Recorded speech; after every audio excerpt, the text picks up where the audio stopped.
This is Fingles in Dublin. You see, you want to know my story? It starts here. I'm excited and a bit nervous to be back at my childhood home because, well, it's been a long time. Holy moly. I haven't stepped in here in 40 years, at least 40 years. I sat in that couch here. Mummy's armchair was here because you could tap ash into the fireplace. Me, Mummy. She was an incredible character. My first role model and a well-known person in her own right. She became the first woman elected to the Irish Parliament for Labour Party. The only woman in that Parliament. She's quite an extraordinary woman. When you go up the stairs, my mother's bedroom was on the right-hand side, and I remember sitting on the third step down. I was 10. It was about 2 weeks after my dad died. And I could hear her in the bedroom crying. That's when I decided my job was to make my mother laugh every day. So I think that's when I started to become a comedian. Every morning before I go to school, she'd just pinch my face. She'd say to me, "You can be anything you want to be. Nobody can stop you." I suppose walking in here, I do feel close to my mum. I just remember a loving, loving woman, and a woman who gave me the best advice. Every time I came up against a situation, she'd have a turn of phrase. I always remember when you're feeling at the bottom of the world, that it turns every 24 hours. But don't forget that when you're on the top as well.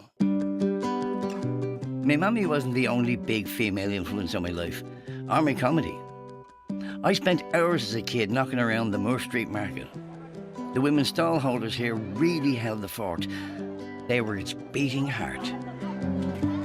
You know, to most people, this was a fruit and veg market, a fish market. Not to me. To me, this is a playground. Moore Street was just the centre of life in Dublin. It was alive, it was musical. Ah, look at him, how are you? Oh, how are you? Good to see you, chicken. Lovely to see you. This is the lovely Margaret.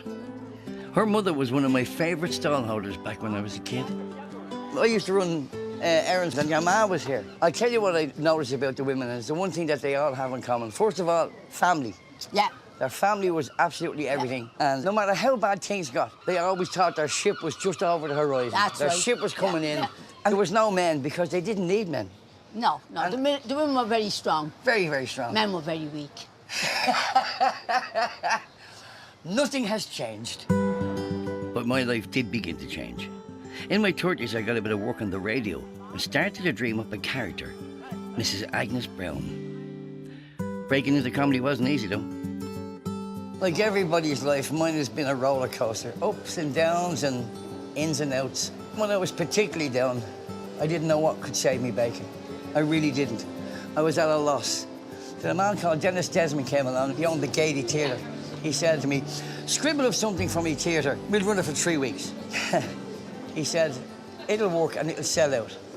God bless him. And that's the first place we played Mrs. Brown. Now, this brings back so many memories of starting out.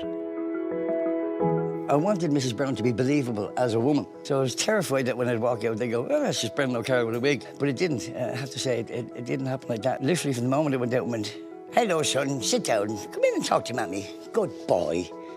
They bought it straight away. And I'm your daddy's mammy, so you call me... Granny. That's right. And Daddy calls me... Mommy? Yes! At the end of the day, and the end of this story, is that no matter what happens, I'll always be a kid trying to make his mammy laugh.